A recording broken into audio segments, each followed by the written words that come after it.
Hi everyone, I'm going to share with you on memory and what it means. Eliezer Elie Wiesel, a Holocaust survivor and author, Nobel Prize winner, who said that without memory, there is no culture. Without memory, there would be no civilization, no society, no future. Do you agree? I would like to take a few minutes to take you down memory lane. Memory is the process where we acquire, retain, store, and later retrieve information. And there are two types of memory that I'll focus on today: short and long-term. Short-term memory is temporary until forgotten or incorporated in a more stable, potentially permanent long-term phase. Long-term memory, on the other hand, is continuing storage that is called upon when needed. Some information is easy to recall, whereas others a little difficult to access.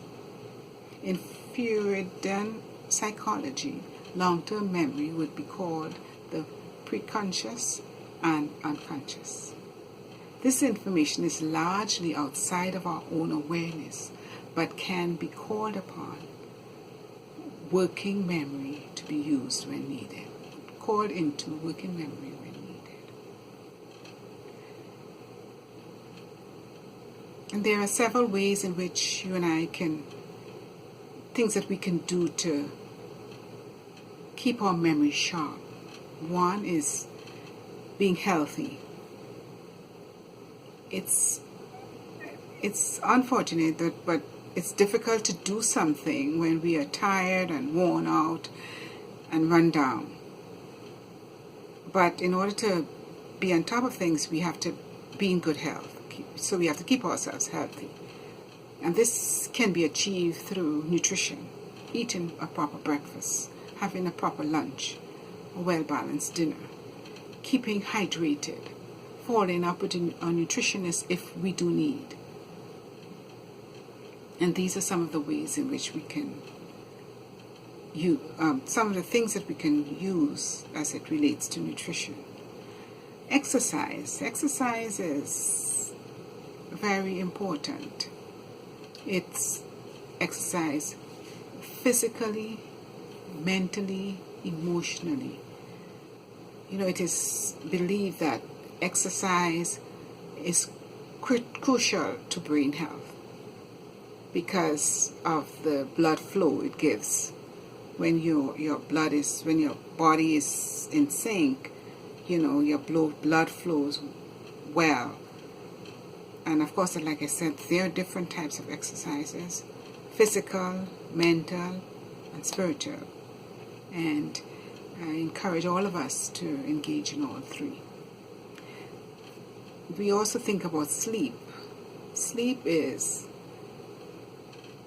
as scientists, the consensus is that adults need about 7 to 9 hours of sleep each night. If, let's say, the odd times when you get less, it would not hurt. But regular and serious sleep deprivation will seriously impair your mental performance, including your ability to remember important information. Scientists also think that sleep enables our brains to process events and help to turn them into memories, which is another reason why sleep is so important for good memory. Isn't that amazing? Then let's look at stress. A little stress is good, but severe and prolonged stress can damage both you physically and mentally.